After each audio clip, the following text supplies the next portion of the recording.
Well, good evening and welcome to the Referees Corner right here on IronStats.com. I'm your host, Earl Basin, and joining me are, head of referees?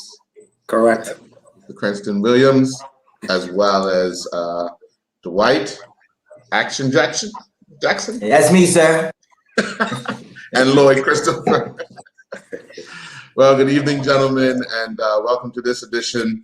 As we all know, the 2020-2021 season has come to an end, but there's still a lot of work to be done for the referees in the fact that there's some maybe international fixtures that they will be involved with, hopefully throughout the summer, as well as being ready for the start of the season. But Mr. Williams, after finding out the season had eventually come to an end, what was your message to the group? Because they've been working hard for quite some time, trying to be prepared for the upcoming season. Well, it was something that was a bit of a pill to swallow, to say the least. But we had a meeting and everybody's agreed to continue to train because we do have an international FIFA listed assistant referee. Actually, he's on his way right now to do a match, actually 2 matches. And then we have other persons that are aspiring, hopefully, as you said, to go away possibly in August to the 2015 CONCACAF Championships. So for us, it's a matter of, I guess, as they say, trying to make the best out of a bad situation. So we're still going to be training with the present restrictions of 10 people or less, and that's going to be geared more towards the academy. And hopefully everybody will buy into it. We did have a session yesterday. We had 8 people. I have to say special thanks to Mr. Anthony Francis, who was there. He's our lead fitness instructor.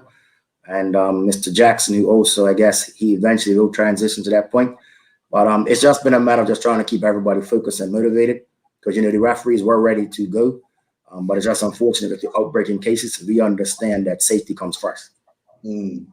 Lloyd, being around football pretty much all your life, having to go through this a second time after the first stoppage, how has it affected you personally? Because coming from a player standpoint, never had to deal with it. Now as an official, never had to deal with it until up to now. But take us through how you feel about the situation and how it's affected you personally. Well, I know me because I don't want to say getting old, but because I'm a tad bit seasoned, I get injured quite a bit with a lot of muscle strains. And so even back in November, even though we were still active, even from the start of the season, I had an injury from the start of the season. And the injury just does not seem to want to go away. However, I enjoyed when I'm out there refereeing, and I was looking forward to coming back now and to be part of the refereeing team. Even though my leg is still bothering me, I don't think that's ever going to change with regards to me being able to officiate. However, when this COVID came around a second time, I was like, okay, well, it must be something telling me that I need to just to take a bit more of a break with regards to refereeing. Because even though COVID's here, these injuries that I keep getting, it's just telling me just to take a back seat with regards to actually officiating because of the injuries that I keep experiencing, even though I go through physio and go through everything that I should be going through. What about you, Dwight? How has it affected you? Very well. If I can use an analogy, you know how when you was a little youngster and your mama told you that you was going away on a trip and you bought your sneakers and you didn't wear them, you bought your outfit and you didn't wear them, you just laid it out. The trip was maybe 6 weeks out or whatever, but that was your press that you was getting word to go away. But it feels like that's just been snatched away from you, like that opportunity has been gone. That was the initial blow. But you know what? We understand that life happens, and that's just the nature of the beast right now. However, yeah, with all the training that we had been doing, it was like I personally, I felt like I was ready. I was ready to jump in. I had some additional tools in my belt, and I was ready. So I'm just saying, like, I mean, it is a disappointment. However, the bigger picture is that the safety of all, the safety of the country, the safety of specifically the players and the officials involved had to be mitigated, and so this was the decision that had to be made. But on another note, if I don't get an opportunity, I really want to thank Mr. Williams for everything that has done to advance refereeing in Bermuda. And there was a joke where he did allude to I'll be probably transitioning to the instructor, but that's supposed to be for the young folk. So the joke is I'm the new young guy. But I feel good. Personally, I feel great. I feel like I'm in excellent shape just because of the training. Anthony Francis, kudos to him, and I really appreciate the effort that between Anthony and Mr. Williams has put forth to try and advance the sport and advance refereeing. Mm-hmm. As we know, Mr. Williams, there's a lot of changes to rules that happen during the off season. This off season will be very short. As we all know, you have World Cup qualifiers, you have the Euros, you have a lot of stuff that FIFA's trying to work through. But there will be changes and amendments to rules and regulations. When can we see, or when do we usually see those, the changes being put out, and then obviously the discussions and the training that goes along with it? Well, the amendments were sent out. I think I received the email last week. I have forwarded to the instructors and to the referees. So now it's just a matter of the instructors and us arranging Zoom sessions, start going over the changes with the referees. Ideally, it'd been nice to have them come together, but as COVID dictating, Zoom is the way it's going to be. I have also reached out to our overseas instructors that partner with us, because they are right now, majority of them on international assignments. So they have agreed also to come on board and assist with the changes, so that way everybody's singing basically, as I say, from the same hymn book. We have Joe Fletcher. Ironically, I had a meeting with Joe, Howard Webb, and another gentleman, I can't remember his name offhand, regarding Bermuda and a partnership. So one of the first calls, I think, is going to be on April the 6th, where those type of things will be discussed. But yes, it's in our radar, and luckily we don't have to necessarily worry about it at this time because football has been postponed. But we will be jumping right on it. I'm guessing once the regulations change, we can get back together. Goes back up to 25. Hopefully we can get together then. Because we all know that Zoom is one thing to look at something and see it, but to actually do it yourself in practice makes a big difference. One of the things that we often have, one of the bigger problems, is the coaches and players don't always understand the rule changes. I know in talking with one of your instructors, Lyndon Rayner, who is always talking about the fact that they've arranged meetings with clubs, coaches, players to go over the rules, and sometimes it's met with resistance. How can we strengthen that to ensure that at least some people in each club sit down with the referees and go over these new rules, so everybody is kind of given that platform that, if something happens in a game, at least the referee could turn and say, well, Lloyd, you were at the training session or at the information session. Am I doing it right? Can you calm your players down, kind of thing? Well, one of the things we've always done in the past, that we've always sent out invites to clubs regarding the law change, as you said, and between either Lyndon, Martin, or Anthony Francis will go to the clubs. This year, what I think what the committee has planned to do is send out that same invite, but also have an overseas instructor to facilitate that, because we know in Bermuda, hearing it from your end, yeah, whatever, but you hear it from somebody, they somehow seems to have more credence to it. So that's in the works. Okay. And Lloyd, just on that, the fact that the opportunity to explain it prior to a game, is that something that we should be looking to do on a regular basis? Only because games get heated, and when people want to win, the attitude is a little different. But if you're passing on the message in a kind of a setting that's a learning curve, do you think that's the way to go and basically encourage the clubs to do so? I think it is a wonderful way to try to explore and so that everyone has the same knowledge. However, on the flip side to that, we can have all these Zoom meetings, we could have face-to-face meetings, we could have as many meetings as we want with clubs and players. However, and we've experienced this ourselves when we do our own referee training, when we are going over a particular law, there's so many things to consider with regards to one particular law, rather it be offside, rather it be handball, because somebody could say, oh, this is a handball, and the law says ABC, and somebody else could say, no, that's not handball because the law says DEF. So even though, yes, I do agree that clubs and players, coaches and players should have an understanding of the laws of the game, I still think that there's going to be some type of controversy with regards to when a decision is being made. I don't think just us being able to educate the clubs is going to eliminate the frustration that we feel from players and the coaches, but I do believe that it will help.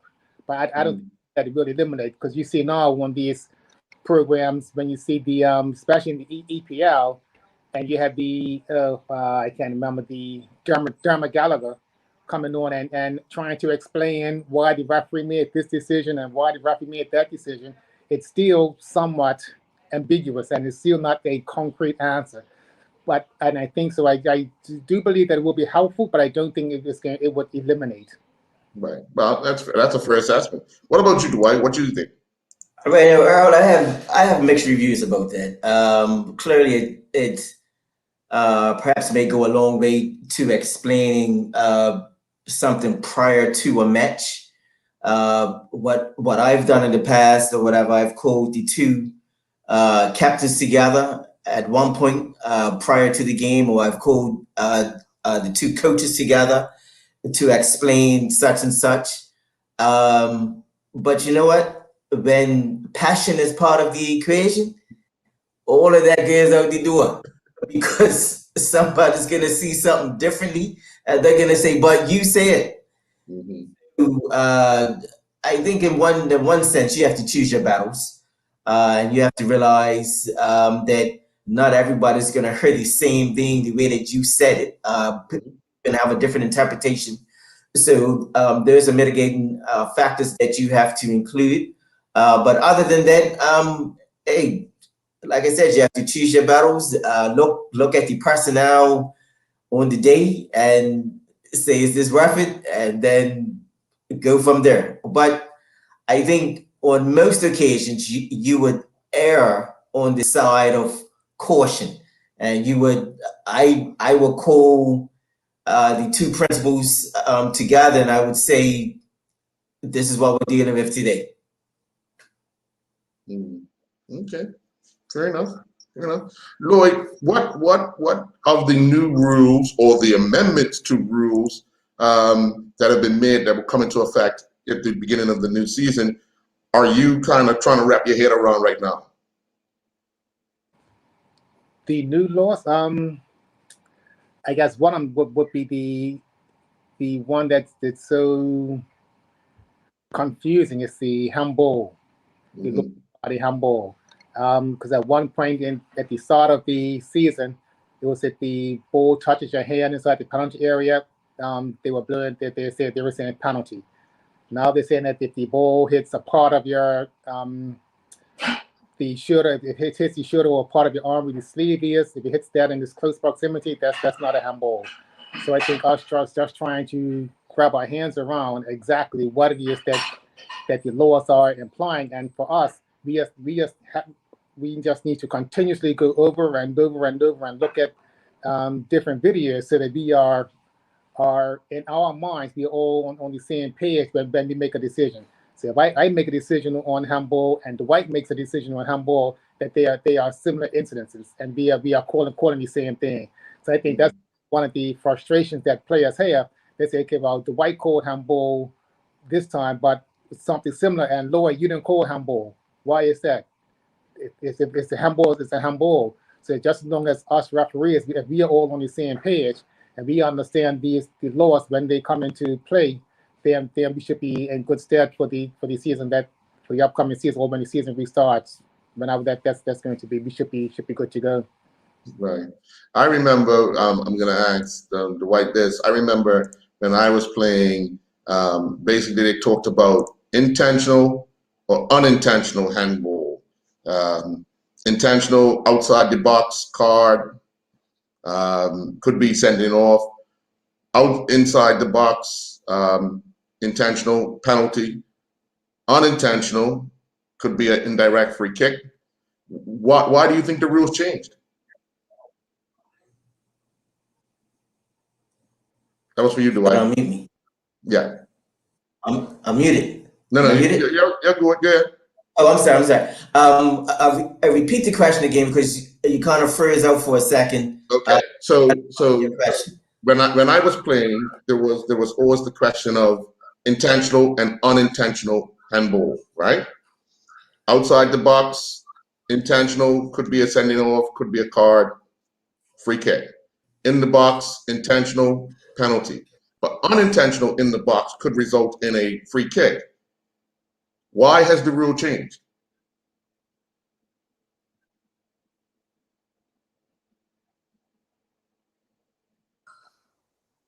Did you hear it?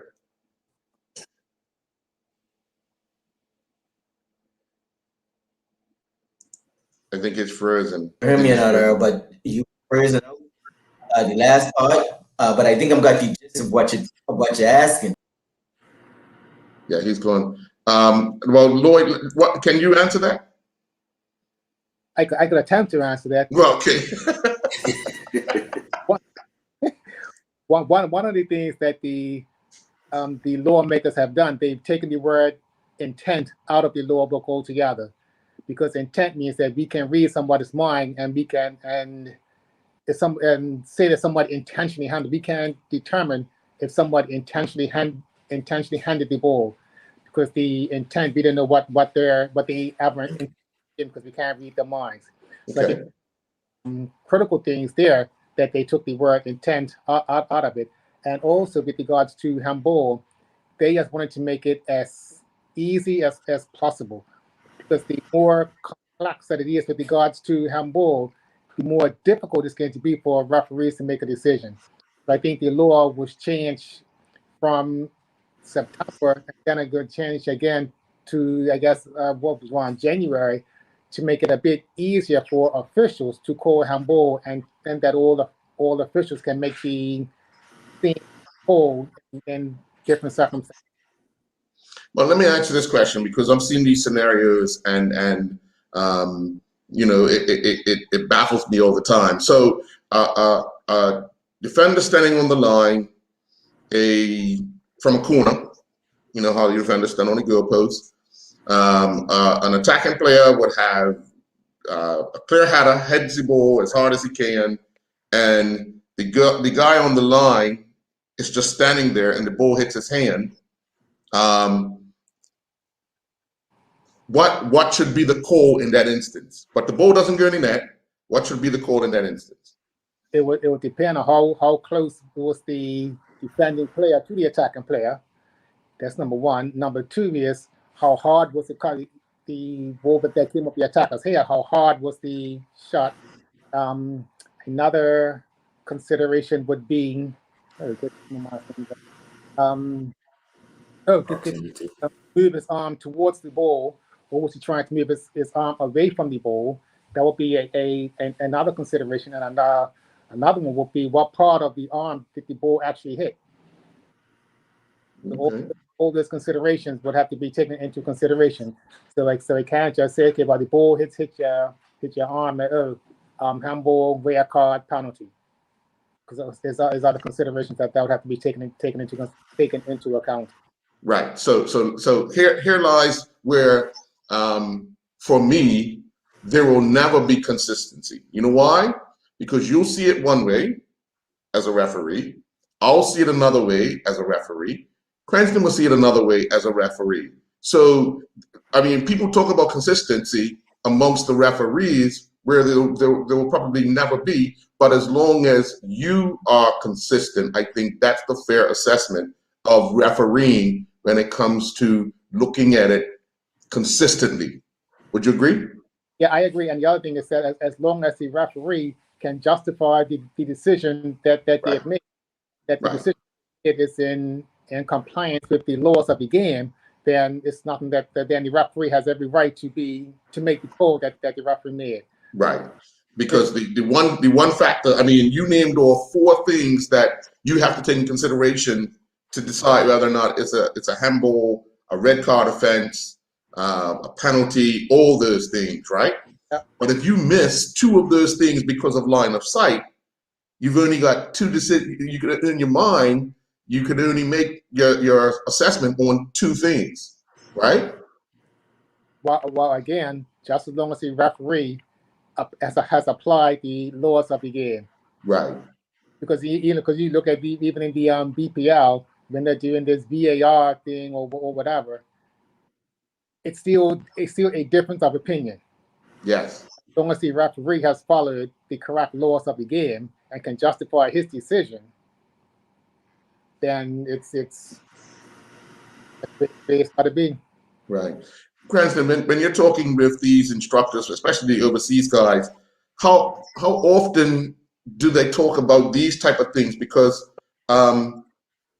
it's a lot of different scenarios that go on when you have to make a decision, whether it be a penalty, a free kick, a yellow card offense, a red card offense, all of that. They talk about it quite regularly, and one of the things that Ryan Hall, who's the head of CONCACAF refereeing, that he created a platform portal where the instructors, assessors can go on, and they have different videos, and they would discuss them and then put the results of the discussion up on the site. So that's something they do quite regularly. And I also know, based on Lyndon, Anthony Francis, Martin, and Garrett, from going to the Futuro courses where they have videos from a World Cup or CONCACAF Champions League or whatever, and they discuss it. And it's like one video could take up to 2-3 hours, but they keep discussing to make sure that everybody, like you said, has a consistent view. Some things will just, in my view, some things where you can look at it through VAR, but in our case, we don't have VAR. Mm-hmm. So we just have to rely on that, as you were saying about line of sight. But our officials are taught to make sure they're in the right place at all times. So the line of sight should not be an issue for the Bermuda match officials, because they have been training to be there, or they're not, the ARs can help them out. But as you know, Lloyd was saying, it's a matter of just trying to be consistent with your calls. Or if you're not sure, they'll tell you don't call it. Or if you are going to call it, you make sure that you do it with confidence, so that even if you're wrong, the players still believe you're right. Yeah. Lloyd, in your personal opinion, is VAR ruining the amateur perspective of the game? What do you mean ruin? Well, because you don't have the opportunity to review stuff where the professionals are, and you're being judged no matter what game you do in the amateur world, you're being judged because everybody gets the opportunity to see the professionals use a system that you don't have the opportunity to use. So is it kind of ruining the amateur side of the game? No, I don't think it's ruining the amateur side of the game because we don't have it. And even though a player might say ABC, and the players know that we don't have VAR, so it's not like they can play it back. So because we don't have it and we haven't had it, it's not I wouldn't say it would be a positive or a negative. It's just something that we just don't have. Yeah. For you, Cranston, I know you speak to a lot of those guys who use the system. What is next for it? how do they function? Because it's created such a global discussion. Because one week it works for one team, the next week it doesn't. Well, from the discussions I've had, it's a matter of also making sure the people that operate the VAR system, they get the correct training as well. So I do know in the Caribbean, I think it's 3 or 4 people that have been trained on it, and others are being lined up to go. For me personally, we don't have VAR, but everybody has a cell phone. So what normally happens is if a call is made and it should have been a goal, was called for offside, I always somehow get the videos and I'm told, oh, so and so your AR referee didn't make this call, and my club lost out and the like. But I always tell people, the referees and the assistant referees see that in real time. They have to make a decision based on what they saw. Whether or not it's the right decision at all times, no, it might not be. But they don't go out there to say, okay, I'm going to make the wrong call. Because I know I've seen officials who have made the wrong call after they seen the video and be like, upon seeing the video, I realized I might have put up my flag too soon, or I should have made this call earlier. I think that's the message we just need to get to our people, that while the pros have the VAR, until Bermuda gets VAR, we just have to, hopefully keep training and keep reviewing the videos to ensure that we don't make mistakes like that. That's the other purpose of having the Zoom sessions with the videos that come from World Cup matches and the like CONCACAF MLS games, so that they can see and say, all right, this is what should not happen. The CONCACAF had the referees. Most of them do not have VAR in the countries, and a lot of them have said they don't particularly want it at this time because then it's going to create a lot of headaches. For me, I don't see us having it anytime soon either, unless we get some sponsor that's willing to do it, because it requires a lot of technology and the setup. Plus, we also need more match officials to actually run that. So time will tell what happens, but I don't mind if we have, let's just say, at the stadium, and might be Lloyd who now is telling me that, because of certain things, he won't be able to officiate. He could be someone we could train to go and become a VAR person. So I don't have any problems with that. Yeah. Welcome back, Dwight. I was asking Lloyd and Cranston about how do they think the VAR system is ruining the amateur game, and I had to explain a little more by saying that you guys are weekly judged by decisions you make, where you don't have the opportunity to have another look, where you're judged by people who know that there's availability and watch the EPL, but you guys get criticized for the one look you get. So do you think it's kind of ruining the amateur game? Clearly it's ruining it, but I think that depends on how much players are vested in what they do. So if you're really invested in honing your craft and being a better player, then on most occasions, like I was alluding about, clearly I got cut off before, but like I was alluding to before, if the referee is able to gain a player's trust and he makes deposits, that one mistake, and let's say that's neither here nor there. Hey, players, if you're really invested in what you do or whatever, the players will let that slide. But if you're not committed to if you're not committed as a referee to what you do or whatever, players will pick up on that. So when it comes to VAR, what they see on the weekend, what they see on EPL, what they see in different regions of the world or whatever. I mean, it's clearly it plays a part. And then sometimes VAR is wrong. So where do you go? I just think the amount of however you're invested in that particular match, that should determine what the end result is, as far as the rapport that you have with the players. Mm-hmm. Lloyd, what does your summer look like? I know you said you've been hampered by injuries and so forth, but what are you hoping to do over the summer period that would allow you to, if you feel as if you're strong enough to get back into the middle?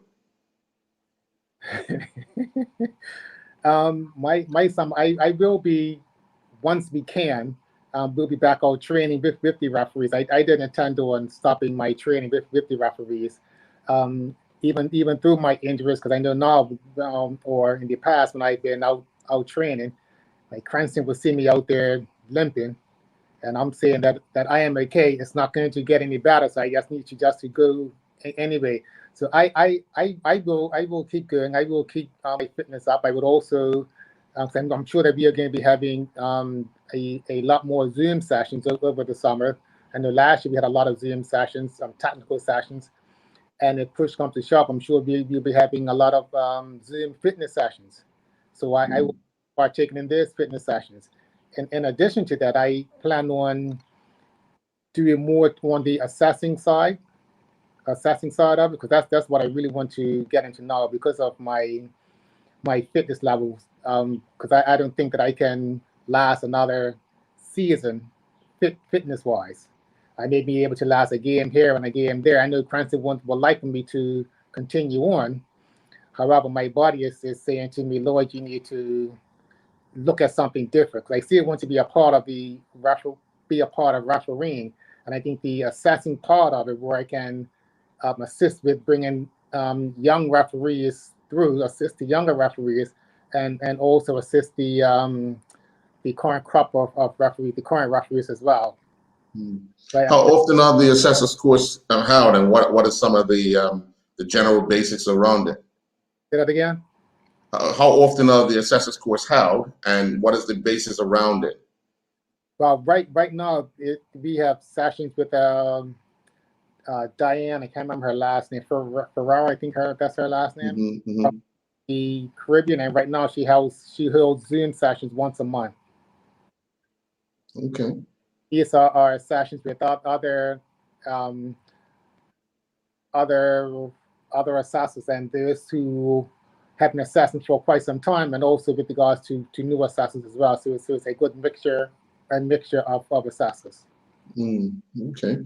Dwight, same question to you. What will you be doing over the summer period to ensure that you're ready for the new start of the season? And also elaborate a little more on the assessors course. Well, first of all, Mr. Williams has promised me a trip to Costa Rica, so I'm looking forward to that. I'm looking forward to that.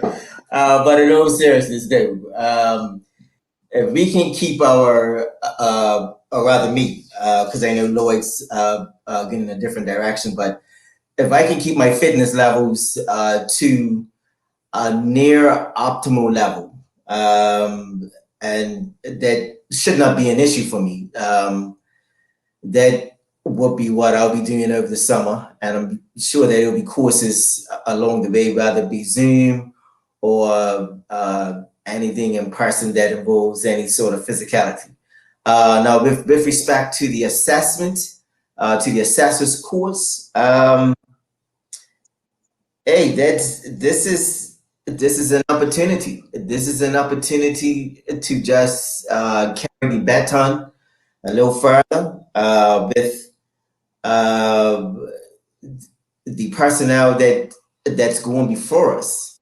And because things are evolving, because through Cranston, there's youngsters coming through the ranks. So they need someone at the helm to adjudicate, to assess, to hold their hand, to bring them along. So the assessor's course, it's a good start. There's some good information that's come out of that. It's amazing the rubric that's used to assess referees after a match, during a match. And come to find out, like, it's based on tan, but there's no perfect tan. There's no perfect tan. So once you factor that in, then you have a base. But it's a lot of good information. It's a good class. the colleagues that's in there, some persons that's refereed in World Cup games, CONCACAF matches, and the likes. And so it's a good mixture of persons. I'm having a good time doing that. Mm.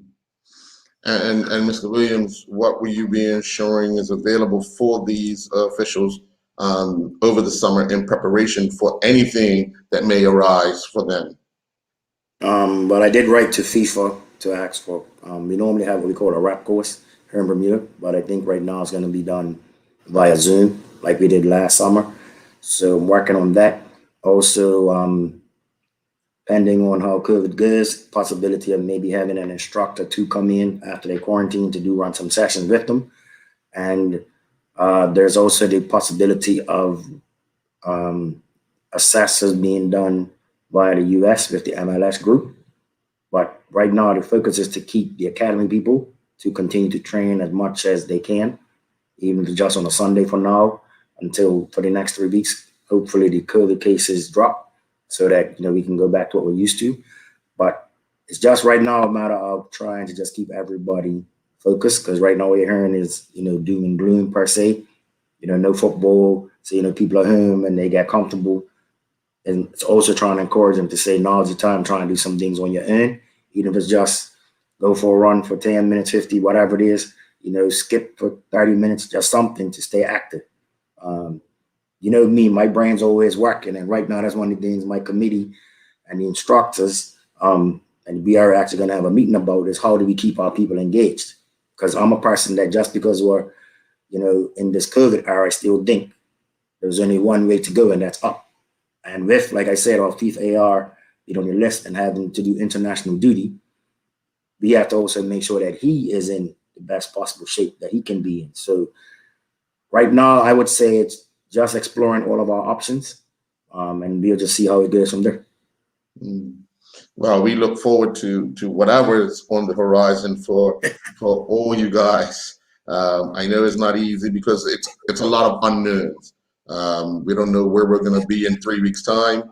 We don't know where we're going to be in a month's time. But if everybody kind of stays together, keeps encouraging one another, I think you guys will come out on the better side of all of this and be ready for whenever the whistle has to be blown to restart a new season in September, August, whenever the association decide it's time to get back into some football. Sure. Right? Totally agree. Yeah. Yep. Well, gentlemen, I want to thank you very much for your time. Do enjoy the rest of your night. Thank you very much. Likewise, Daryl. Okay. Have a good Good one. talking to you, mate. Okay.